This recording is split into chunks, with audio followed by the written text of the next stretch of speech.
love to thank our sponsors, Guitar World, who's live streaming this today, and Megaforce Records.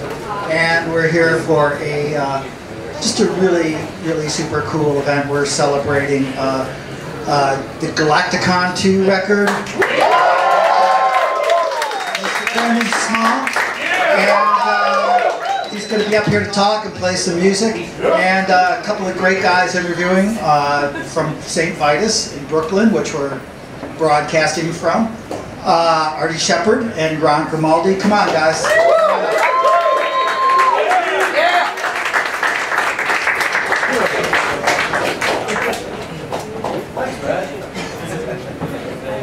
Hey everyone, how you guys doing? Let's give it up for Brendon, huh? Hi. Hi guys. Hi. We just basically did this interview downstairs for the last 45 minutes, so... It was great, it's too bad you missed it. Oh shit, I forgot my notes. You ever do what you... Oh shit, and I spilled... Oh god. So if I didn't touch your dick just then, yeah, you totally made it worse. You totally touched sorry, you guys all silent, it's on film. You already did it downstairs. The stream is ruined now. Well, it felt great. I'm kind of jealous of you. What's up, Brendon? How you doing, man? I'm good, thanks. Thanks, guys, for having me. Thank you guys for coming out to the show. Yeah, like I said, we've never done, well, we do a podcast called The Automatic Crowd, which you can get at stvitusbar.com.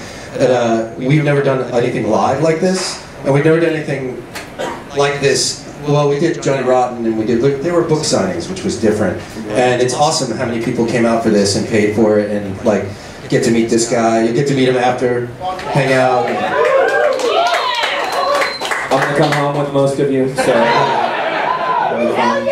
Just be sure you're naked during the picture. Wait a minute, hold on. What? You're gonna get me. I won't tell your wife. I won't tell you. Okay, she seems nice. Sure. I don't know. Hey, here's the deal. You just have to talk her into it. So far, no one has.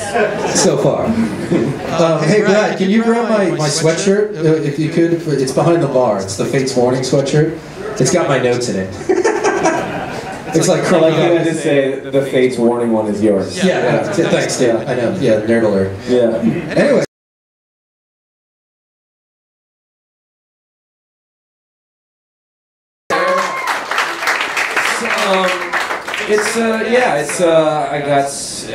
This is my 10th year anniversary of making albums, making records, and I realized that as I started putting this together that it's my 10-year anniversary of working with Gene Hoglan, who is one of the best musicians. Thank you. How about a round of applause for Brad? Guitar World Magazine. Brad actually told me an amazing story about you introducing yourself to Brad like he was like a rock star. Well, in an elevator, which I thought was amazing. Look, your pictures on the editing thing. Look, how many people here play guitar?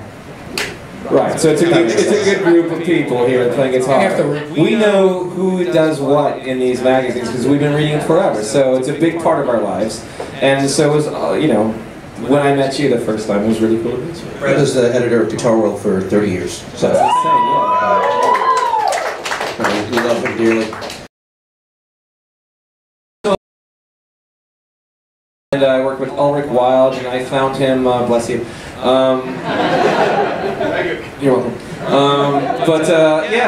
I've been working with Gene Hoglan and Ulrich Wilde, who's the lucky guy co-producer who I found who lived in my neighborhood in Los Angeles, and we lived very close to each other, and he's just a really cool guy to work with. Ulrich is. So is Gene, and then Brian Beller, who I've been aware of since I was 19 years old. He graduated from music school right before I did, and I saw him play. Is he like famous at Berkeley, or?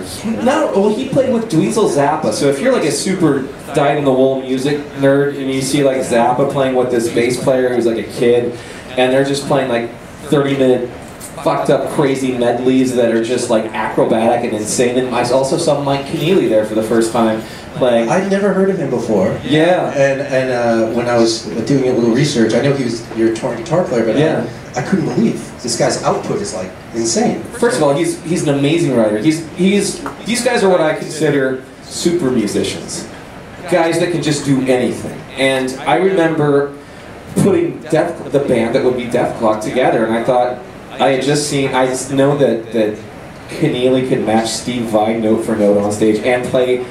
One hand he would fret notes with his left hand, and with his right hand he would harmonize with himself on the piano. Fuck that guy. And that's how. That's ridiculous. But before that, that's how he was the last.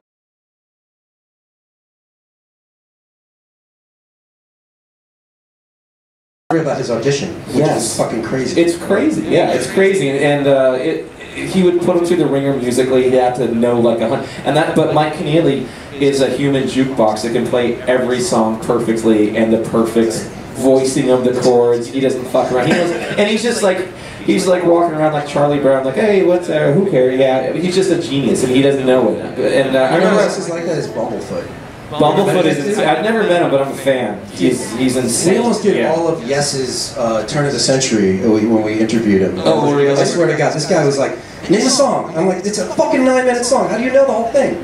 He knows the whole thing. Retarded. And he's playing, sorry, is that on PC? I'm with a comedian, so it's okay. And anything's PC. And he's playing a fretless guitar. Yeah. A fretless guitar. Who the fuck plays a fretless guitar? Crazy person. People with people that spend a lot of time by themselves. It's true. That's the only way that you have to sit there and negotiate. You have to be like, I'm not around humans, there are no women anymore in my life. That's how you do it. We have a few here. I didn't expect to see any, so this is good. There's 4. Great turnout. Yeah. It is a good turnout for having me. But yeah, so that's how I met this group of people. I usually record the guitars myself, so I don't use Mike Keneally on the records, but I have had him sing on records before. He played the voice of Toki in the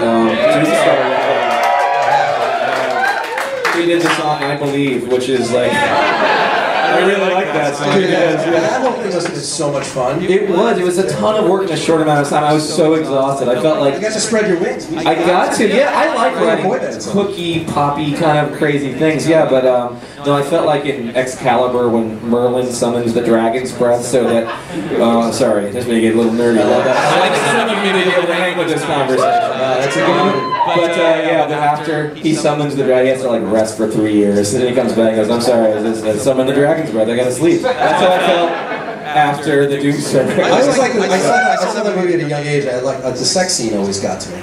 Well, yeah, because he's in full armor. Yeah. And there's like he's banging her, and sorry, by the way, so he's in full armor, which is like it's really heavy. Like, how did you do that? Like, the movie Excalibur by John Borman, who's amazing. He did Zardoz also. That's one of the weirdest movies. We made a couple references to that in Metalocalypse. But and then same director, the woman who is being having sex being banged. Thank you. She is having sex with a guy in full armor, and it's just clanking against her skin. Literally. Yeah. That's the director's daughter. That's weird. What the fuck? Wow. I didn't expect that. Look it up. That guy's a little weird. That's a tight-knit family. What do you do?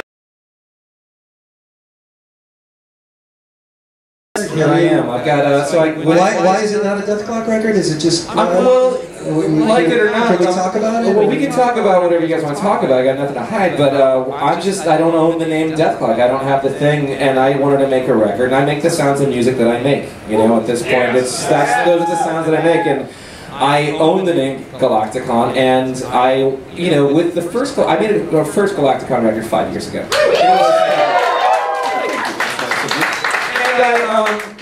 I just use it as a place where I could do stuff that I can't really do with Death Clock, you know. But now that I'm not doing clean singing and right, yeah, just like melodic concepts. I grew up listening to melodic vocal. I mean, Iron Maiden is some of the most melodic stuff you'll ever hear. It's like major key. Like think about Run to the Hills. That is a major chord. Like all that stuff is so. All that stuff gets locked in my head, and I kind of miss hearing melody. I try to make up for it with like tons of guitar harmonies and all that stuff in Death Clock, but.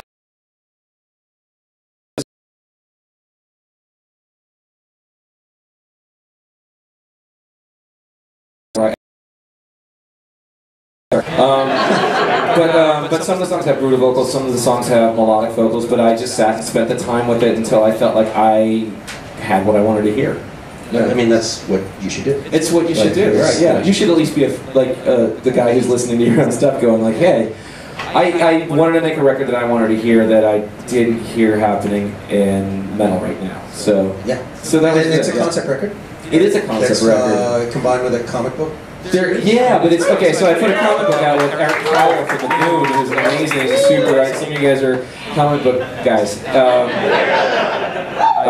But yeah, Eric Powell is a super great guy, and I collaborated with him years ago on Death Clock Meets the Goon comic book, and he impressed me so much. And my brother's a big comic book guy, and he said, "You got to check all this Goon stuff out because this guy's really funny." And he's really good, and I noticed he has like a trifecta of what I think is really important as far as storytelling. He's got a good sense of humor, he's an amazing artist, he has a real great understanding of the world, and he understood character really well. So all that stuff is really important to me if you're going to tell a story. So he came up with an idea for a Metalocalypse comic book a long time ago, and I thought, this guy's incredibly thoughtful, and I like him, and he's cool, and I just, for the first time ever, I said, "Look, you write it." How does that process work? So like in the comic book process, like where does it start? Well, I'll tell you how this one started. So Galacticon, he said, "I see you're putting out a new record." Is that the second one, I feel like I want to kind of let the story, I want you guys to figure out what this story is. That's what I want to do. So I don't want to tip it really. So it's just me trying to do the opposite of what everybody else is doing. Everybody else is trying to tell you exactly what to look at and how to see it and all that stuff. And I'm saying, fuck you, I'm not gonna say anything. I'm gonna let you guys figure that out. But the first one, I thought, is a comedic, believe it or not, is an intergalactic divorce story. That's right, it is. Whether or not you realize it, it is. It's a story of basically what if Superman and Lois Lane had this big, messy public divorce, and it just got ugly. They didn't get along very well, though, generally. Well, she would always have have issues. They definitely had issues. It didn't always work, right? In any of the incarnations of the Superman movies, they were always kind of like, "What's going on here?" And it's kind of fun. They didn't know where they stood with each other. I stand with you, yeah, Superman. But if they got married and then they just said, "You know what? This is way too much trouble," and you know, in our case, the hero Superman in our story sends intergalactic, more of a Tiger Woods story kind of a thing. Wow. So I thought that was also thought if the divorce is all the proceeds in the divorce, what if she gets the Fortress of Solitude? Oh, where did they live? Did they live in California? No, they lived in a particular part of the galaxy where it's 50-50. So California. Cool. Yeah, it's California. Yeah. So that was the thing. And then what if she started dating Lex Luthor?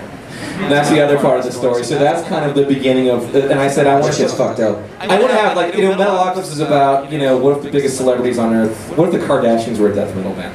And I thought this was interesting because I wanted to have a world of like, you know, the in-between moments in outer space in this big high-stakes world where, you know, there are deliberations with space lawyers. So I thought that's... What's a fucking space lawyer? That's like a lawyer, but they're in outer space and they're like made of alien skin and stuff like that. What happens is, so I took the album, which is, again, kind of like a hero's journey, kind of Joseph Campbell-esque storytelling, the first Galacticon, and I divided up the songs into these act breaks, and that's how I started outlining the entire comic book. And then I take them and I write them in script form, and as I keep writing, I learn what I would do differently from issue to issue to kind of be able to direct more from the script, to start talking about panels and where things land and who I want the camera on. People naturally put the camera on the person who's talking. In TV, is it sort of like doing a storyboard? Yeah, it's like a big storyboard. So it's the same thing as doing fucking story trick again. Somebody's gonna have to get me a Tullamore Dew on the rocks. Just don't look at your watch in the next one. What time is it? Yeah. If I just finish it, it'll be done. Anyway, so yeah, it is like a big storyboard where you got to tell the story visually, and you have to throw in dialogue and move the story forward, and then you have to land in certain parts. Like sometimes they'll have a page where the next page is the reveal of the thing we've been talking about. So things like that. So we left the last page of the first comic where we finally see our Lex Luthor, our bad guy in the story. So things like that. It's just like writing things that you have to kind of figure out and think about. That's kind of, there's fun writing, and then there's the boring, you know, just trying to frame. I mean, what's interesting about this is that like there's just you putting out a record is so much more multi-tiered than like a regular person putting out a record. Just record an album. Yeah. And then they go tour on it. And you're putting out comic books, you're writing stories, and not going on tour. And, or we already talked about this. Or maybe going on tour, yeah. I think you should. Yeah. Well, we're working on everything. We'll let you know. The guy from Megaforce is like, yeah, go on tour. Yeah. No, we're figuring everything out right now. But it's a lot of fun. And then I'm building. Then the fun part about this is that if you see the back of this record here, I may get out of frame for a moment, but this is something that's really cool. You can kind of see it from here, but I'll use the record here. It's bigger, right? What the hell was that thing? That coaster thing that you had there? Yeah, so this is a real, actual wearable helmet that you can see on my Instagram, and that's the Triton character from the first one, if you see this. This is actually my brother works in makeup effects, Jeff Small, and he's worked on Hellboy, he's worked on like all kinds of crazy stuff. He's worked on Where the Wild Things Are, he's insanely talented. He knows exactly what he's doing. Wow. Thank you. I didn't hear what you said, but it sounds like it was positive. I appreciate it. It was positive. So it's really fun. So I started talking to him, and I said, I've been working in animation so long. The animation is the kind of thing where it's not easier than live action. In fact, it's a lot more. Everything looks like garbage until the last day. So you're working on an episode for like 5 months, and it just looks like garbage. And there's a placeholder thing there, and there's placeholder audio. And the last day, we render everything, we fix the audio, I finish the songs, and I have all this stuff, and then it looks like a TV show. It looks like a professional thing. But it's just you're living. If I need someone to drink a glass of water in animation, I need a character designer, I need a character breakup artist, I need someone to like draw all the different angles of them, like the 3/4, the half, the profile, all that stuff. I need a background designer, I need a compositor to put all these images together, and I need like a team of animators, I need all this stuff. If I want to drink a glass of water in live action, I just drink a glass of water. And that's all I have to do, you know? As my friend Lauren Bouchard, who I did home movies with, says, he's got a great quote.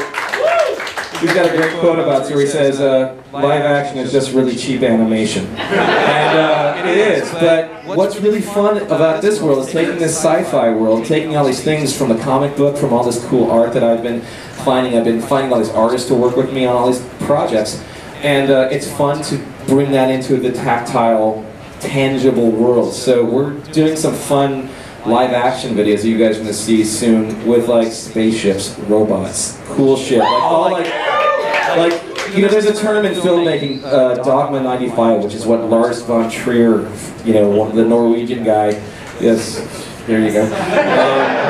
This is for you, ma'am. But it's making some kind of artistic thing through restriction. So in Dogma 95, you shoot on video, you only use natural light, you can only edit in camera, but it makes you have to do all this stuff, and it makes you actually, limitations kind of improve sometimes. You know, it's interesting when you're saying that, because I heard you talk about Flash Gordon. Yes. And this is a perfect example of a movie with limitations. Yes. But you were saying that was an influence on the sci-fi level. It's an influence on my whole life. If you listen to my guitar playing, you're Brian May. I'm ripping off Brian May. There's so much Queen. Like, the number one thing I hear is Queen. Yeah. The first thing we said to each other, I was like, we were talking about like, what did we talk about influences? And I'm like, fucking Queen, man. Yeah, it's totally Queen. This guy thinks he's Brian May. Yeah, exactly. Yeah. And I'm still waiting to be served papers by his lawyer at some point for mercilessly ripping off his sound. But I thought, yeah, honestly, one of my first thoughts of Death Clock was, what if I took the grandiosity of Metallica and that's nice, that's your drink right there. Oh, you fucking rule. I hope my wife's only to be spilled on the ground again. I know. Well, you know, I didn't get my rider up here, so it's pretty upsetting. Pretty upsetting. That's all I'm saying. I'm not saying, I'm just saying. So anyway, I took like what I liked about Cannibal Corpse and Metallica and Queen, and I put them into something. I tuned my guitars lower, and I thought, because I can't have a melody. What do you tune to? I tune to C standard. C standard. Yeah. So I have. So yeah, C, F, B flat, E flat. I'm pretty sure most of the people are aware of what C standard is. Yeah. You have to do that. You take your normal tuned guitar and tune it down two full steps. Yeah, so that's what it is. But you can grab all your same chords and all that stuff, so it doesn't. But it just sounds lower, and I have fatter strings. Like, hey, isn't that your prototype Gibson guitar? This is one of my prototypes. Yeah. So this is a prototype that I've been teasing for years, like 2 years at this point. And thank you. And I like it. I think it's really cool. I did some cool stuff with it. I like the finish. Yeah, it's black on black, so it's like a black burst. Is it gray? It looks a little gray. It's like charcoal and black. It's like smoky gray. Smoky. It's called the Night Horse, and I got a lot of. so it's just something I've been messing around with. It's all over this new record, and I brought it with me. I was going to bring my Snow Falcon, which is the new Epiphone flying V that's all white. It's a really cool. It turned out great. I'm really happy. I haven't used it on the record as well. It is truly a Snow Falcon. It is a Snow Falcon. Yeah, it's very cold, but it's I didn't bring it because I just finished a guitar camp and I didn't want to just sit like this with a flying V wedged between my legs the whole time because at some point it just starts to hurt your. How many guitars do you have? How many guitars? I think I've got a lot. I've got a lot. What's your favorite? Oh, you can't ask. You can't ask me. I have any classics like a '58 Les Paul or something? I have reissues. My oldest guitar is my Tobacco Burst E2, which is like a 1982-81 Explorer that kind of was the father of these guitars, like the father of the Thunder Horse guitar and all that stuff. It was like a Tobacco Burst Explorer with cream binding and a black pickguard. What is it about the Explorer that you like? Because it's an odd. I mean, Brad Chalinsky wrote a book called Play It Loud. Yes. It is about the cultural history of electric guitar that's absolutely fantastic. And in it, he talks about how this body design, and many of the sort of body designs that were adopted by the metal crowd, like Flying V and Explorer, when a Firebird, were all very obscure when they were made, and they were actually designed in the late 50s. Yeah, like 58 was the V and then I think the Modern was the same. Brad, am I right about that? Never, it was, but it never came to production. The Modern did not. Did not. Interesting. So the Modern's like a V that's like melted in a microwave. That's what it looks like. So it's another one. But they were all kind of like built to be just blues guitars or something. And so you see guys like Albert King playing them. Yeah, Albert King played. Well, he played upside down. And he did. He strung it backwards. But when you hear Albert King, you hear his bends, and you understand that like the high E is the closest like to it's the top string for him. So he's bending down, and he's getting these huge interval bends by bending down. And I always would listen to him, and I would assume that it was on the top string, and I think he's got the strongest hands in the world because that's where Stevie Ray Vaughan. I play left-handed. Yeah, I mean, I can't play a right-handed guitar upside down. I can play one song, Melissa by Merciful Fate. That's not a bad It's the only song I can play upside down. You should stop right there. I should actually, but it saved me a lot of trouble. But with Jimi Hendrix, it was the same thing with the Strat and the way that the configuration was on the pickup. He would get this output that was completely different from other guitar players. Because they're all slanted too, right? That makes sense too. Anyway, I like the Explorer. It's just a big chunk of wood. I think this shape is. They just nailed it, and I think it's like the coolest shaped guitar in the world. But I love all guitars. I don't care what you play. Wow, that was the most diplomatic. Yeah. I'm looking for an endorsement from anybody. No, I'm a dork. Come on, dude. Yeah, I can't believe how much I like guitars. I see people with like Ibanez or whatever it is. I'm like, that's a cool guitar. I like guitars. I'm not. Ibanez makes some cool guitars. Ibanez makes great guitars. I got some. Did you ever meet Steve Vai? Yeah, I have one of his guitars. Do you really? The Gem 777? I have the Universe, the 7-string. So do you use 7-string on any of I used his guitar on a song on the Death Album 3 called Ghost Queen. That's right, yeah. Nerd alert. Yeah, so I used that. And I have a Satriani guitar too. I have one of his guitars that I used on this record. He and I have been working on a project together. That's an animated thing. We'll see where it goes. But he gave me one of his Satriani guitars with what is it? The Sustainiac pickup. You know what that? I mean, it's like that. It's like an EBO. It's like just basically makes your guitar notes just live forever. The things that because all we do is we listen to the sustain. Exactly. Yes. Sorry. You gotta go Spinal Tap when you talk about sustain. Sure. But I used it, and he gave it to me as a gift, and he said, and he, like right before he gave it to me, he pulled it back and he goes, "Beware. You may never want to go back to magnetic pickups again." And I took him very seriously when I said that, and I started playing with this thing that just all these cool harmonics. You get like a ninth above and like an octave and all this weird sounds like your guitar's feeding back at low volumes. And I was like, right, this. So I put it down and I said, this is a special occasion guitar. If I get my work done, then I can play this. It'd be cool to write a song with it. I know. I use it. It's in. You can hear it in a teaser for the new Galacticon record. You can hear it on we did a 360 video thing that you can see, and it's a song called "Some Days Are for Dying," and it's the first song on the record. So the first thing you'll hear is like an electro harmonics pedal, the Mel 9 pedal, which sounds like a mellotron, like exactly like a mellotron, and then you hear Joe Satriani's guitars. What's that? The original sampler. Exactly, but So cool. for some reason that they nailed it all. If you haven't met, you can sound like Yes, you can sound like Rick Wakeman, you can sound like That's all he wants to do. That's all you want to do, exactly.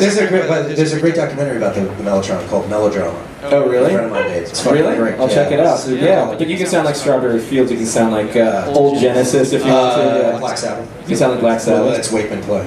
That is Wakeman playing. Changes, Yeah. Okay. Yeah. Anyway, nerd stuff. This is what we do. But that's why we're here, That's right? why we're here. Fucking nerd out, man. Yeah. So, are we done pushing the Galacticon record? Oh yeah. Actually, I have a question about that. Yeah. Yes. Just be careful. Wait, other records? Okay. Be careful, don't you? This record's going to be on Megaforce, which is a legendary metal label. Yeah. Get signed to have to deal with them is amazing. Yeah, it's they through a friend got in touch with me, and I know Scott Ian really well. We've become good friends over the years, and he's a goofball, and He's played here a couple he's times. played here a couple times. Yeah, come here and see Anthrax. But I grew up. It was a total pain in the ass. Just But he anyway. So I talked to him. I said, "How do you like working with them?" He goes, "They're amazing, and you should work with them." And I said, "Okay." So they're distributing this record. It's been really fun and great. And Paul's here from Megaforce, and Paul's a really creative guy too. Yeah, Paul. I remember Paul said some great stuff, and he's a really creative guy. He's the kind of guy you want on the label team. He's got some cool ideas. So yeah, so it's always great to be in a room. I mean, you're like sort of a marketing dream, though. Honestly. Well, It's pretty fucking easy. They can market you 25 directions. yeah, but before I didn't have the comic book or any of that stuff when they came to me, so I didn't have any of that stuff. It just turned out that You were just a lowly guy. I was just a really popular The show. guy just plays his guitar with no frets. Who sucks? You're just terrible. It's fucking terrible. I agree, but no, they are great and they have really cool ideas. So we've had a lot of fun putting stuff together for this. We're in the middle of making a VR video with Oh, no way. yeah with Google. Yeah, That's pictures and stuff. I know. We I got met Steve Jobs once. really. Yeah. Call him on your cell phone. I can't, he's dead. Fucking call him, dude. I didn't meet the guy from Google, but I met the guy from Apple. Oh, right, I yeah. thought I could throw that in. I really thought you meant. It was cool, man. I thought you meant Bill Gates for a second. So He's still alive. he's still on. Unfortunately. Get him on the phone. He's saving That's people. it. Yeah. Oh, wait, GMO. Right, you hate GMO. Forgot about that. Don't give me stuff. Anyway, we're doing fun stuff. Still VR dark. videos. Yeah, watch out for your. I own the place, it's okay.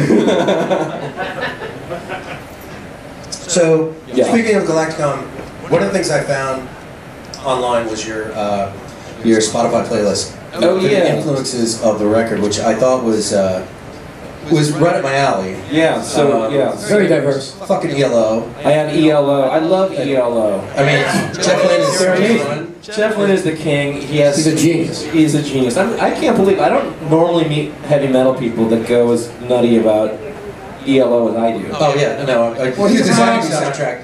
Yeah. Okay. Not only the Living in John side, which is Yeah. shit. Yeah. But Magic is like, Fucking amazing song. fucking incredible. Yeah. Ridiculous. I mean, I can't tell you how much I love Olivia Newton-John. I know she's amazing. She's the most beautiful I love woman to in the do world. it to all of you. That's it. Yeah.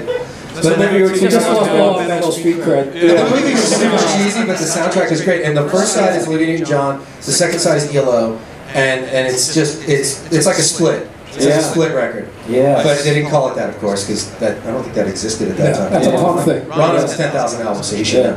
That's a punk thing.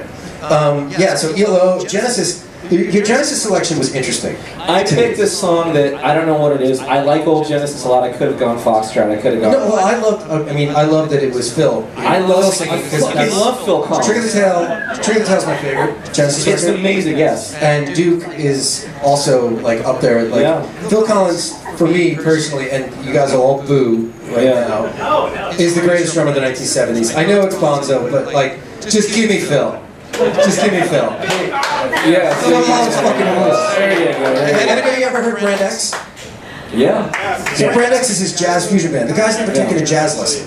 He's fucking unreal. No, he's amazing. He's a great songwriter, and you know, Braun from Mastodon fucking loves him too. So we have conversations about. I mean, that makes sense. Yeah, you can tell us. You can actually hear it. So Mastodon recorded. They were like the last ones to record at Sound City, which is that legendary studio. Yeah, Dave Grohl. Exactly. Dave Grohl played here, by the way. He's sat right there. Just a mixed feeling. It's cool, my friend. Dave Grohl was on Metalocalypse. No, they didn't like him. They didn't like him. That's cool. Awesome. Yeah. But Braun had his drums. He got the exact same kit from like Lamb Lies Down on Broadway. Get the fuck out without the bottom. Without the bottom. Yeah, Exactly. he did it for live. Yeah. So one day they recorded all the drums somewhere else, and they took these two stereo speakers, pointed them up, and put a bunch of room lights around. And that's how you get the sound of the Sound City. So they brought back the tracks and came to my studio, and so it was like me and the Mastodon guys listening to all the drums, and it sounded like ear candy. His drum sound is so amazing because he did the Phil Collins thing. Yeah, because Phil Collins' fucking tom sounds are incredible. Yeah. There's a reason. If you, all right. Yeah. Anybody want to nerd out one day? Just Yeah. look at his studio sessions. Yeah. And why would Led Zeppelin have? Well, although there was controversy with that, but he played for everybody at Live Aid.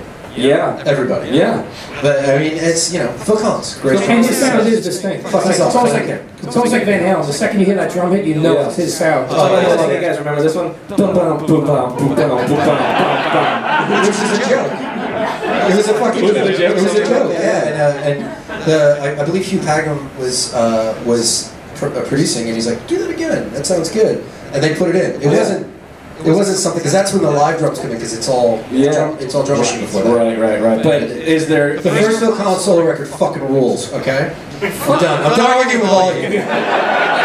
I agree with you on all this shit. Yeah. All right, let's keep going. So your Slayer selection was from God Hates Us All, which I have a bad memory about because it came out on 9/11. That's right. And I remember going to the city the day after that happened, and then all you saw were these big posters that said God Hates Slayer, God Hates Us All. Yeah. There's nothing more Slayer though than to put out God Hates Us All. To have any foresight. If one band was going to do it, obviously they do. Look, this was from the podcast. It's getting real bad. We gotta get a record together. In the Slayer world, it's actually That's funny. Oh, yeah, just kidding. Oh man. Sorry, Alex Jones. But that wasn't good. But that song has, what is it? I keep my Bible in a pool of blood so that none of its lies will affect me. That's one of the coolest lines. Is that a Hanneman lyric? I guess so, yeah. Kerry King's more of the... was Kerry? You think so? He's more viciously anti-religion. I don't know who wrote it. Hanneman writes more of the war theme. I keep my Bible in a pool of blood so that none of its lies will affect me. But that's a tutorial to 75. Yeah. Is he 75? Yeah, 75? Not yet. His beard looks 75. He talks like he's 75. He's fucking miserable like that. That's what we want. We want him miserable. I know. I'm miserable. I want him happy. Yeah. You didn't put any Floyd on here, man. Come on. Oh, yeah. But yeah, you put Queen. Your Queen Queen selection was quite good. Oh, my Queen selection was the song. I couldn't believe. So I had that moment that I remember. I was lucky enough to have parents that were into comedy and parents that had a couple good records sitting around. They had like the Jesus Christ Superstar. I was gonna ask what. Yeah, Jesus Christ Superstar album where I was like, this is one of the most incredible things I've ever heard. It's all odd time signatures. It's nerd shit. And then the other one was they had Night at the Opera. Probably because like You're My Best Friend is on there and all that stuff, and Bohemian Rhapsody before anyway. And so, but they had this one song called The Prophet Song, and that was the first time I remember opening up a record and looking to find out. Okay, these are the band members. Those are those guys. So this guy wrote that. So so you knew John Taylor wrote My Best Friend. Yeah. And wrote like John Taylor. Oh, John Deacon. Yeah. John Deacon. Sorry, John Deacon. Yeah, the bass player. He wrote like maybe 10 Queen songs throughout his history, and they were all the biggest hits. Huge, all of these hits, huge. and then he retired from music industry. He was like their secret weapon, really. He was, no, he did all the Spread Your songs. Wings is my News of the World is my favorite, and it's News of the World is amazing. Yes. Spread your wings and fly. It's just so fucking good. He was Let's see. You want to do karaoke? Yeah, we should. You won't be able to get me off the microphone. I'm that hog. Oh yeah. You'd have to fight me. Blow my throat out. I just do weird Robbie Williams songs. Oh, really? It's my favorite. 14-year-old kid. No, I didn't. How old were you when you started? I was 14. I was exactly 14. Yeah, so it was like that's a pretty crucial age for a teenager. I don't know when you guys got into metal or what. 13, 14 is when I did it. I bought Merciful Fate's "Don't Break the Oath" at a church fair for $1. How old? Perfect place. I was 12. Holy shit! I bought Melissa when I was 13 and instantly started worshiping Satan and becoming I took the oath. I took everything wrong. Me and my friend went home and we took the oath. Yeah, you took the oath. They said, don't take the oath. I bought And then his mom destroyed the record, but we had it on cassette. That's so awesome. Slayer, Son of Mercy, Merciful Fate, Melissa, and that was it. I was going right down the. That's it. Yeah. Yeah, so like when you picked up a guitar, were you into were you into metal at that point? Or? I was like, You're coming from rock. What happened was I was coming from like rock and roll stuff, and I was you know, Guns N' Roses had come.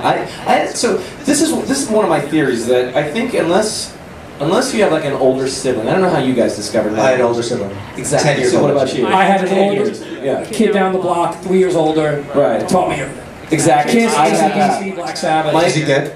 No, but he's not. Most of your friends are dead. Yeah. Most of my friends are dead or in bad places. Yeah. But he's alright. Sorry, guys. It's just And he it's the way we roll. Listen to our podcast. Yeah. It's gloomy. Guys, it happens to the best of us. But no, my sister was listening to Madonna and garbage like that, and I was. Oh, no, come on. Well, no, I mean, she wasn't listening. There were no guitars in her music, is what I'm saying. That's true. And it's Yeah. pop music. Yeah, and I was just really attracted to guitar, and then I was in junior high, and my friend Renzo Staiano, who's still my friend, we'll sit there, we'll have this conversation on the phone for like 3.5 hours. I'll look at my phone after, and we just talk about guitar pedals and whatever, like oh, I got a new cable you may want to check out. Like, the kind of the nerdiest conversations you'll You didn't have. even bother bringing cables today, dude. I have one. I brought yellow. Yeah, this one's not mine. This is Oh, that's Brad's? That's Brad's. That makes sense. Brad, yeah. But I had a friend, and at one point he said, I play guitar, and I'm like, yeah, right. It's impossible. People don't play guitar. That's reserved for the gods. And he's like, now come to my house after school, and he's like, you listen to Metallica? I'm like, I've heard the word Metallica. And he's like, what about Slayer? I'm like, look, I'm gonna save you some time. I heard these words, I don't know what it is. He's like, oh fuck, man, meet me at my house after school. And he came down. He walked down to meet me from like where our bus stop area was, and he had like shorts on, and he had like one of those pig nose amps, those little mini amps on his belt, and you loop in. Yeah. Did he have high top Reeboks? He didn't have those, but he should have. He should have. I know, exactly. But he had like a Kramer like Strat copy. Oh, sick. Yeah, it was pretty badass. Yeah, it was definitely of the era. And that day, it was the most. I remember this day so well because he introduced me to Slayer, fucking King Diamond, because like of my age. Then was the record, and I know that it's like I love that. Abigail is probably it's like a 2-year difference. Yeah. Saw King Diamond was on the Conspiracy Tour. Does that showcase? Yes, I was there. I actually saw the bigger portrait, Billy first tour, right after Merciful Fate broke up, and Megadeth opened, right when Killing Is My Business was out. Sure. And that was my first show. Yeah. At a club. Yeah. That was life-changing. Just like that day changed your life. Going to that show. You can't, to me, in my opinion, Merciful Fate and early all King Diamond is just the best prog metal that pretty much exists. I mean, you sit and figure out a King Diamond song, you will lose your mind. Fucking Andy LaRocque's sick. Yeah, he's sick. But Kim writes all this. Yeah, I know. Andy LaRocque, though. I mean, there's such a distinctive style of guitar sounding. Anyway, so he can do the trill. Oh Oh, he does the flip of the thing, and he also does that thing where I'll do it later on. Cool, dude, definitely. Yeah, but he does like a thing where he's like whatever whammy dorky thing that I love. So he introduced me to all this metal. He made me a mixtape, and he was like, "I'm gonna start you off easy," and he like put like Fade to Black on there, and he put some Fates Warning on there. Dude, what year? John Arch? John Arch. It's gotta be early. Like It's gotta be Guardian or 1988, 80. Oh, it's probably No Exit. 87. No Exit? No Exit. Is No Exit? Yeah. It's probably No Exit. Yeah, there's No Exit. And I knew I'd put it in his head. yeah, no, but it's true. And then like on top of that, he was 15, I was 14, and he had a record collection that was insane because he would buy anything based on what the record album looked like. That's exactly Which is how metal was invented, basically. So he That's had how it got an off. So he had Celtic Frost records. yeah, he had that. But he also had like Tyrannosaurus Rex by Blue Oyster Cult with like a big dinosaur. The best. I mean, Long Island. It's Long Long Island. I saw them last week. Did you? Yeah. Fucking love Blue Oyster Cult. I'm Burning for You is like all I want to do is cover I'm Burning for You. That's it. So early 70s stuff is fucking great. Yeah, there's 3 or 4 records. And it's back when you could put out records that had like 10 different genres in each song. They sound like a different band every There's no limitations to their early sounds. So he showed me that. He showed me Jethro Tull, and I was like, what the fuck? Please do bring me songs from the wood. He put you up right. He kind of felt you out. I couldn't believe. I was just like, my head was spinning, and then he got me high at one point. What is going on? It was so funny. Like, I experienced everything, and then he showed me how to play 2 things on guitar. So one of them was, I'll turn this is on. Can you flip that standby switch? Yeah, thank you. So you ever get on stage and go to play and your roadie didn't turn the standby on? And you're like, what the fuck, dude? What's going on? What the fuck? Yeah. What do I pay you for? So he showed me a blues shuffle like this.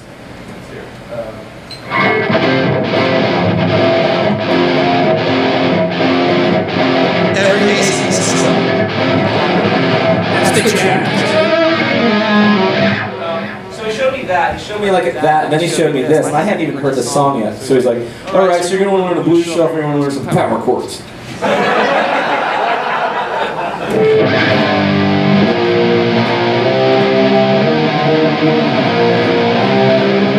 And that was it. So that's what I learned how to play in one day. And I had a guitar, because when 2 years earlier, I saved up money mowing lawns and I bought a guitar from Toys R Us. What brand would that have been? I don't think it... Only the best. Your first endorsement was Toys R Us. Jeffrey the Giraffe. Definitely my first endorsement, yeah. Toys R Us brand guitars. But it didn't have a name on it. It didn't even have a name. I bet you Brad knows. So this is a guitar that it had a built-in speaker. So it wasn't one of those Chiquita travel guitars. It wasn't that. It was like a Strat shape, but it was like a small scale. How good was that amp? Was it kick? It sounded like Like a gorilla ramp? Yeah, it sounded like a gorilla. Dude, that's everybody's first amp. I know, but it sounded like a small. It sounded like a bullhorn. So it had like a small speaker sound, but it's kind of badass at the same time. So I don't know. I don't remember seeing that, and I don't remember seeing any name or anything. So I had that, and I had guitar strings, and I just looked at it, and I would just do that and go, and I had like a Bigsby kind of bridge kind of thing. And then it went out and I did that for about 2.5 hours. I was like, okay, well that's what that I would is. imagine that the first time you had a delay pedal, your mind was blown. Yeah, well, that would be much later. But yeah, so I thought, well, I deemed the guitar impossible to play from screwing around for 2 hours. And then I said, and then when I met Renzo, he showed me how to play that stuff. And then he did this too. He did like, he goes, check this out. He went,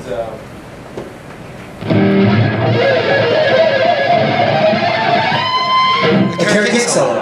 it was a Carrie Kick solo. And I was like, Actually, a lot more melody. That's impossible! How do you do that? and he was like, I don't know. And I said, you must teach me how to play.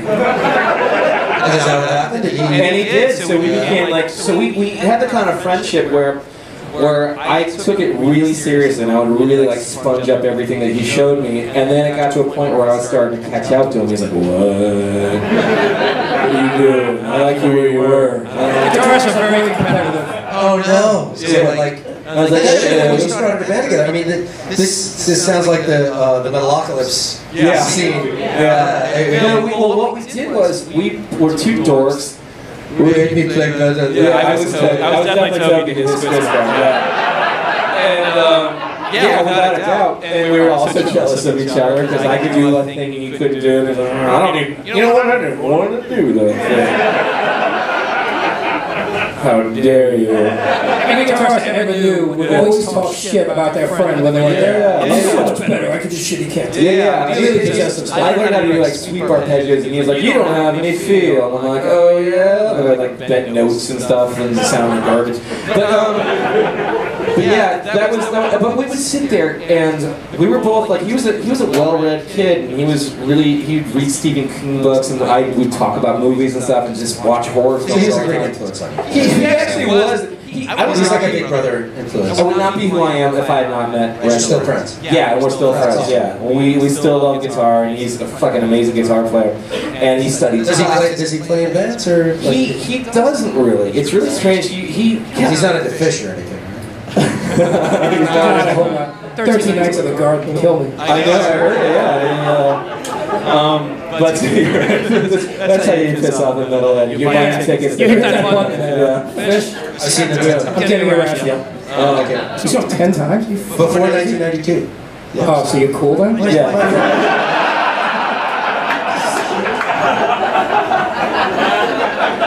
It's another death story, so I don't want to bring it up. But we would just sit there. We didn't have driver's license. We were a couple of dorks with like eating. We would just like eat candy all the time, and we were just like two fat kids with double chins. So you're losing your teeth. Yeah. And then, but then we'd sit around and we. You were fat. You were fat. Oh yeah, I was really fat, knee-knocking dork. Yeah. Good. Yeah. Look, there's a reason I work comedy. You know, that's an origin story. You know, so.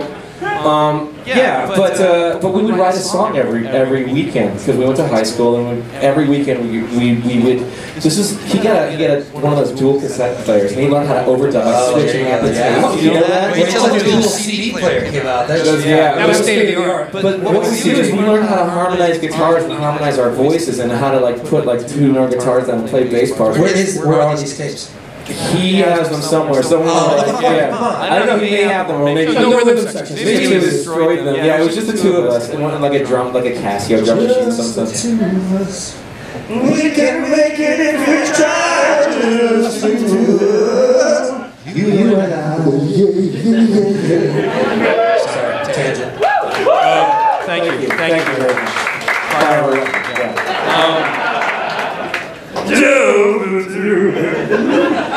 So that was our teenage years, and at some point we started kind of pushing each other to learn more about guitar and to get more interested in theory and like arranging and all that stuff. So we turned into like two super dorks, and we decided we don't know what we're going to do with our lives. Let's go to music school. Actually, he went with me. Oh shit. Yeah, he went with me, and he was like. Where were you living? Where did you grow up? I grew up in Salinas, so I'm from the Midwest. So I'm from Springfield, Illinois. Oh, the land of the free buffet. Yes. Yes. Yeah. Land of Lincoln. Come to Springfield, Illinois, where we tend to emancipate. Thank you. Thank you. I've been there once in my life. It was opening for Puddle of Mud. Oh, nice. I swear to God. Yeah. It's like the middle of nowhere. I just admitted that. Yeah. That's why I call it. Man, you're fucking done. I don't dread anymore. No one come here anymore. This is so lost. I was forced to. I grew up in the middle of nowhere in Salinas, California, which is like home of Steinbeck, you know. Where's this? It's in Central. It's like right in the central side of Sacramento or something? It was south of it, so it's like south of San Jose. So yeah, so we sat around in 5, huh? 5? Really? We went through that. Are you serious? We went through that much time?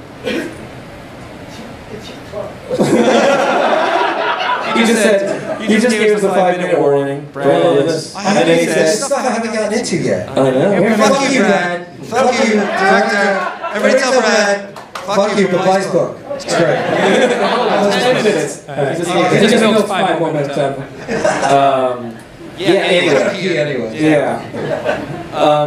Anyway, so Selene's California sucks. There's nothing to do. But how's the weather today?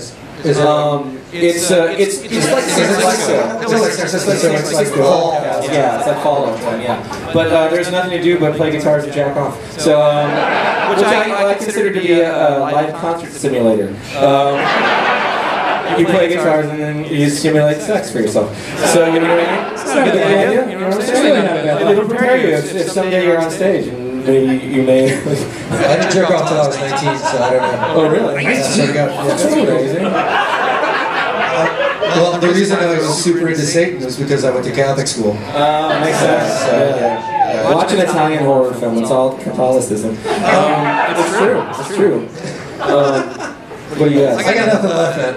Duran Duran? Oh, Duran Duran. Duran Duran's Greatest Hits is quite possibly one of the best. Planet Earth is the best song. Look, as far as I'm concerned, fuck genres. If a song is good, a song is good. That's all I got. If you're like David Bowie or Cannibal Corpse, it doesn't fucking matter. If it's good, it's good. What do you? All right, let me ask you this, because metal can sometimes fall into the Ingve Malmsteen world. Yes. Where and God, I love Ingve. Please, Ingve, if you watch this, I know you're not. Ingve, yeah. Please come here. You're impossible. No, I don't care. I'll put up with it. This place exists because of Ingve Malmsteen. Long story. I love it too. But he's not that nice. As far as like songwriters in metal go, like what is your favorite? What is the thing that like because you know you think of the great songwriters like you put Paul Simon on playlist as well. I did, yeah. And dude, I woke up this morning with that fucking song? Get on the bus, Gus. Don't hit the chord. I fucking hate that song. But he's a genius. I love that song. But that song I think is right. That song worst thing on the planet. What the fuck is the name of that song? 50 ways to leave your lover. Yeah, I did. You got a good voice. Yeah, give me a potential to sing. And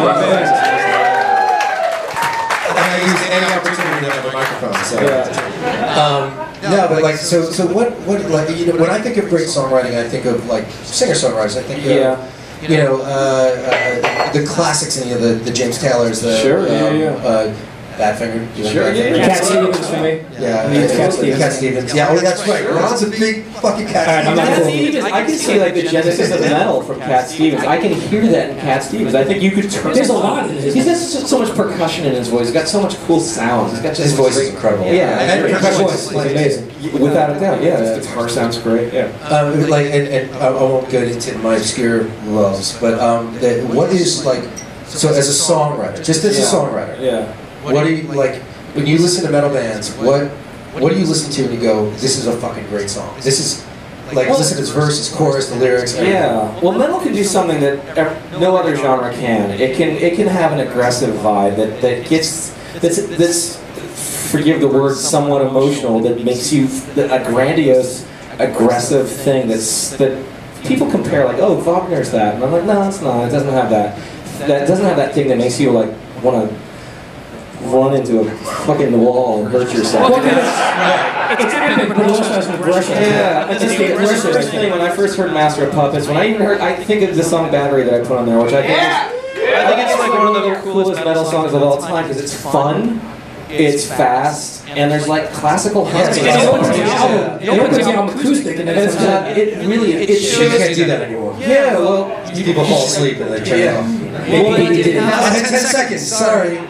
One of my main kind of just, what I think about it from like riffs or writing music is contradictions, like loud's quiet. I remember seeing The Exorcist commentary, and I remember listening to William Friedkin go, it's loud and then it's quiet. And it's loud, and then it's quiet. It's a Pixie we're constantly, it's a what? It's a Pixie song. It's the Nirvana formula. Which I also, and that's the Nirvana formula. That's the third chord to the main. But that song does it too. It doesn't come back to it. It just says, this is status quo, this quiet thing. And then when it comes in, exactly. So I think that's really cool. And I think about that stuff. And I don't know that and it also sounds like a lot of traditional harmony, which to me, in music school, that means classical music. So even having these 1/5s, which is all like Death Clock stuff too.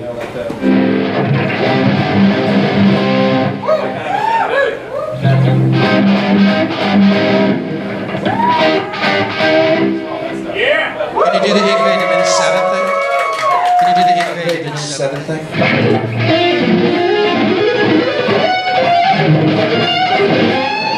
Now be a total dick. Sorry. What is the catchphrase now? The fury. Oh, yeah. Well, that was for that. Yeah. I can't believe being told you'll unleash the fury from an upset passenger. Like, yeah, I would have been like, just fucking play. Just come back to coach. Fat metalheads and fans. Okay, we're gonna cut it. We're gonna cut it. We're gonna cut it. We gotta do Q&A. Okay, everybody got questions? We got Q&A. Brad's cutting us off, but he's gonna control the microphone, and I'm gonna take a piss. So here we go. Perfect. Trolling. Trying to give everybody an opportunity to ask questions. Anybody? Come on. Yeah. Hello. Not so close. I almost became security attacker as a kid. What's your top 5 favorite Guitarists? I have a lot of basically, it's almost like when I was talking about guitars. Anybody that's ever done something on guitar makes me excited about that makes me feel like playing my guitar is someone. So I started out with just loving Slash. I really just fucking and I still think he's. And I think you can't. I think it's hard to for him at that age, just playing the shit out of his guitar on Appetite for Destruction. To me, that's like a classic album that will never go away. I love every song on that. So I like that. I wouldn't be where I am today if I hadn't discovered Surfing with the Alien, Joe Satriani. That to me was like such an evocative interest. Just the titles matched the feel of the song completely. And he could play his ass off, but he was a great composer. He made me think that I was stepping into a world every time a new song came on. Steve Vai's the same way. I think he's just such a creative guy, and those two guys really, I logged a lot of hours trying to sound like them. I love Ingve too. Jeff Beck is a huge, I love Jeff Beck. I remember my guitar teacher when I was a teenager trying to get me to listen to stuff from like Blow by Blow. I was like, what's this stupid disco garbage? I hate it. All I know is I hate it. And then I was like, and I just like, I gotta play that song. Younger me was, but the older shit about Blow by Blow. Yeah. But I get it at the age. No. But I know where you are at. I just taught a guitar camp where I was trying to get kids interested about Jeff Beck, and I was like, check this out. And they're like, no thanks. Like Truth and all that stuff. All that stuff. And I like Steve Morse a lot too. So I don't know if this is too many. But I really spent a lot of time trying to learn how to play like Steve Morse too. Like sex puppets and all those crazy bends and all that stuff. Yeah. Here we go. No problem. Yes. I'm gonna put you right on the spot. Yeah. And if you can't answer it, I got a backup question. That's all right. Will you please tell us how Metalocalypse was supposed to end? Yes! I know. I refrained from asking that. I know. But I mean, look, I don't know how to do this and what to do, but I'm gonna find a way to do it because I realize, look, all I wanted to do was 5 more episodes, right? That's it. That's all I wanted to do, and then I was gonna move on because I felt like that was a natural conclusion for the show. And I don't think TV needs to last forever, but it's easy for me to say I'm the maker of the TV show, not the watcher. So I completely understand why you guys feel like you were left hanging. Exactly, right? I know. Well, I am sorry for the question. No, I'm not. Opportunity to talk to you, so. Yeah, but I also understand why you would ask that question, and I don't know how I'm going to tell you guys how it ends. I really don't. I'm not prepared to right now. Why don't you just go Shakespearean and just kill everybody? Wouldn't it make sense? It does make a lot of sense. So many people die in the show. Yeah, why not them? They should die too. The solo and Crush the Industry, at the very end, you have that just super high squealing final note. Yeah. What effect do you use on that to make that sound? Industry. That one? Yeah. And then the final note is so that's just a whammy pedal. Yeah, that's what it is. so it's so goddamn good. Whammy pedal, made famous by Tom Morello.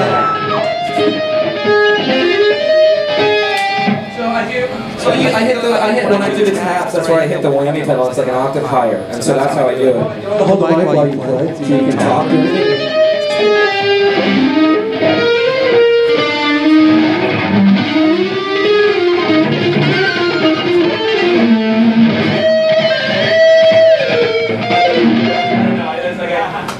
something again. I like that song too. Oh, so that's a question. I just wanted to know, what do you think is you got most from music school? I think that's a good question. I like fuck that. That's too complicated. What it does is it gives me a shorthand to an idea. And it gives me a group of options that if I'm writing a song, I'm never painted into a corner. I have enough chord options. If I have one cool riff and I have another cool riff, but I don't know how to make them meet, it'll give me different opportunities to put these two chords together. Do you when you write, do you like actually write? Or no, I record. So I have Pro Tools open, and I consider it like a sketch pad. So I'll have like a click track. All you need to do is have a click track. Something like, or I use now I use Easy Drummer, Superior Drummer, stuff like that, and just put in like drag in the. So I'll put that in, and I'll start messing around with riffs, and I'll start putting ideas together, and then I will. You want to hear what I do when I'm writing? So here's the So here's the song. Here's like an early stage song. I'll play the majority of this, but it seems like I'm just doing the same thing over and over again. But the truth is, in my head, I have all these other melodies and counter ideas, counter melodies, and stuff like that. So here's what one of them sounds like. This is a song off the new record, and it's just Easy Drummer, and it's one guitar, which I'll play right now. Yeah, you can hold that. Thanks. That's better. I was just going to sing over it. So whenever you're, I think that I'm going to play a track, just so you know.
Song, you guys went, But that's what I'm talking about, contradiction. So I was going like, it's a hip-hop head bop. yeah, it is, but yeah. But I go from that, where I'm just going like,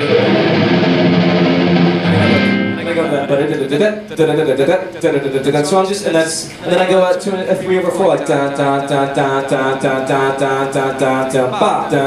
so that's, so I'm thinking of syncopation. I'm thinking of like how do these sections contradict each other, and I'm just thinking like basically I'm an A. I'm just doing A. I'm doing A like kind of minor. I'm doing a lot of stuff with the flat six, and sometimes I'm doing a major third with the flat six. So I think about that stuff. And I think, what else can I do? How long can I stay in 1 to 5, 1 to 5, 1 to 5? And how long can I make that interesting? So simple, but sometimes I try to break it down as simple as possible and see if I can make something interesting.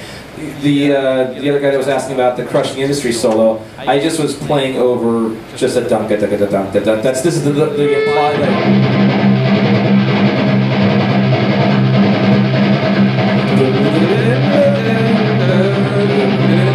so I'm trying to imply harmony over like just a pedal tone. You know, there's not a lot of harmony going on. So how can I make that interesting by implying harmony on top of the stuff? So dorky stuff. This is like what I talk about at these guitar camps though. Like, how do you write music? And those are the classes at music school that got me the most excited. Was where do I go from here? How do I unlock the chords? How do I unlock the scales that go with the chords? And how do I borrow chords from different modes? How do I borrow different ideas and know that I'm never out of options on the guitar?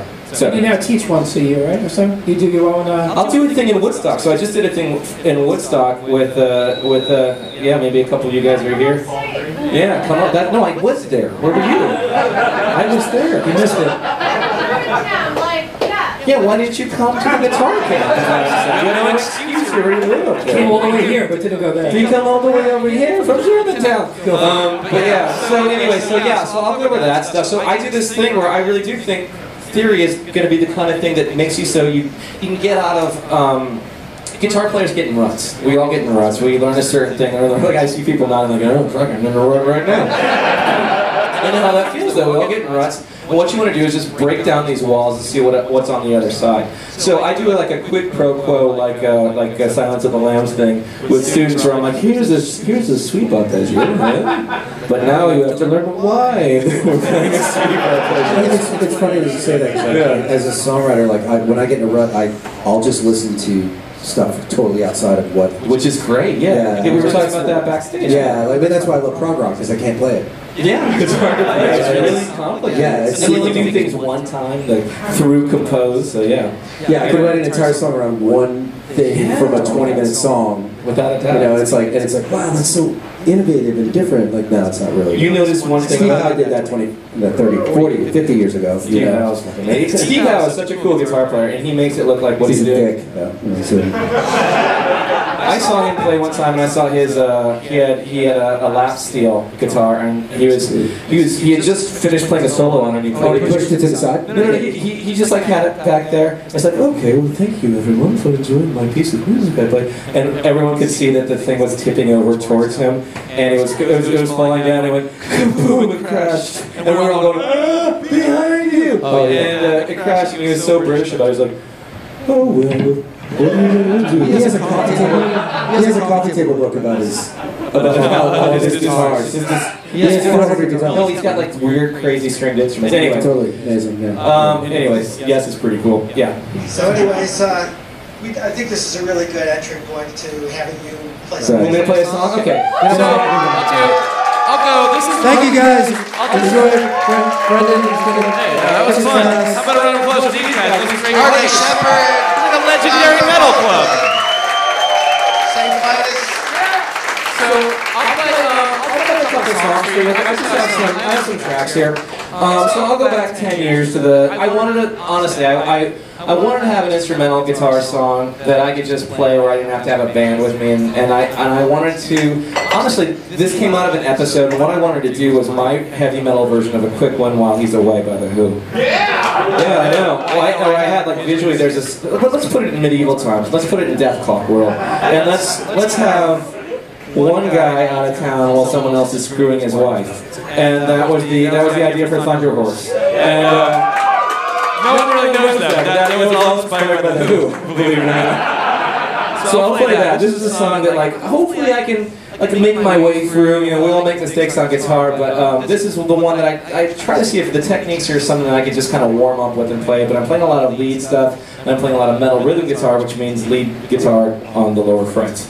So that's how I think of metal rhythm guitar. You're just playing lead guitar in like first or second position. Okay, so this is the song. You guys will, you know the words are only two, I think, maybe three.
was so excited at the time. I couldn't believe that I got to do a TV show with like a minute-long guitar solo at the top of the whole goddamn show. I was like, what the fuck? What's going on?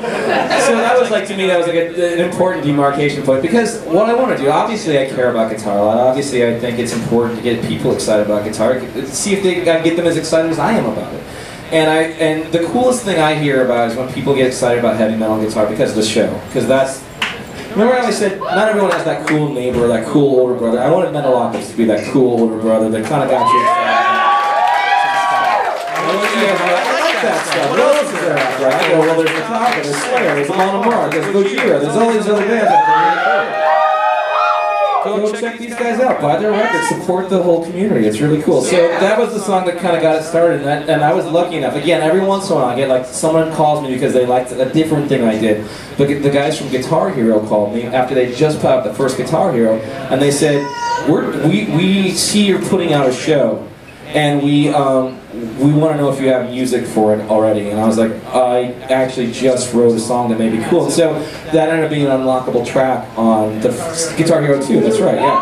And so it's funny because Mike Keneally and I would play that song every night, and then you should watch us try to play that on Guitar Hero. We cannot play it.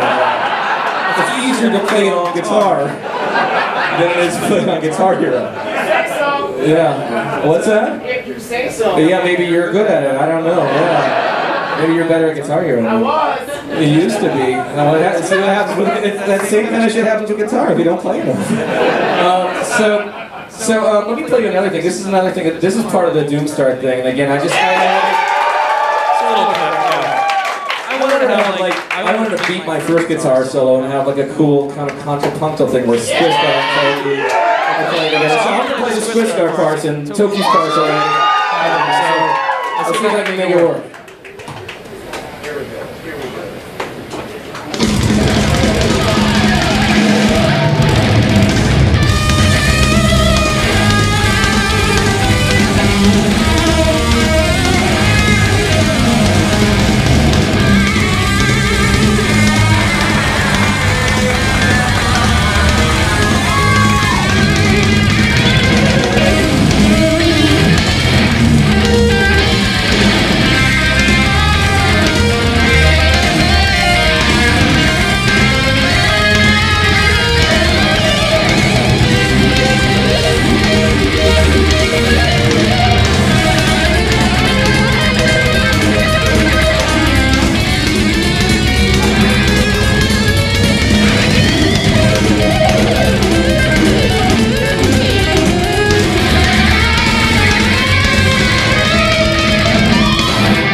So that was fun. That was exciting for me to be able to put that duo in there. And there's a minute-long guitar solo before that one too. It was just like Sweep Arpeggio City, just going crazy all over the fretboard. But that again was just like, I don't think there's any other show, maybe Modern Family, I don't know, that has that much guitar playing. I just thought, I don't know, I can't believe I get to make this show and no one's telling me to stop playing guitar. It's ridiculous. So that was really fun. Danger Tits. Danger Tits. All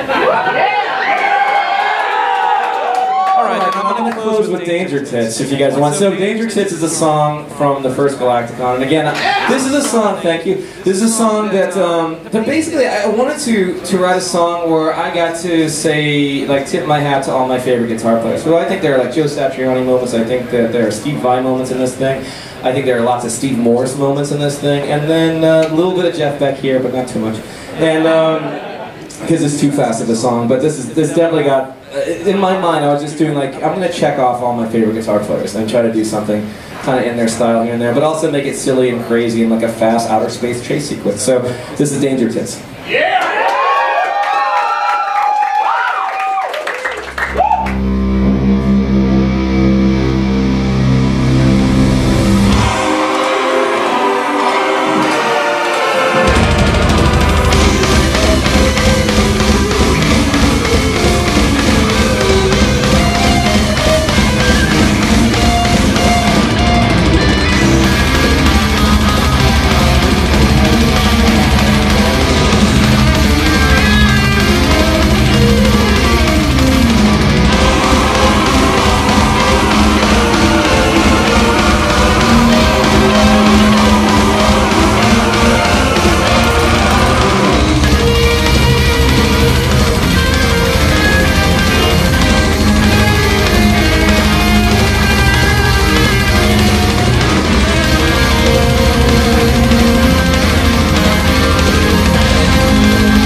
question. Yes. Regarding the brand of guitar. Yes.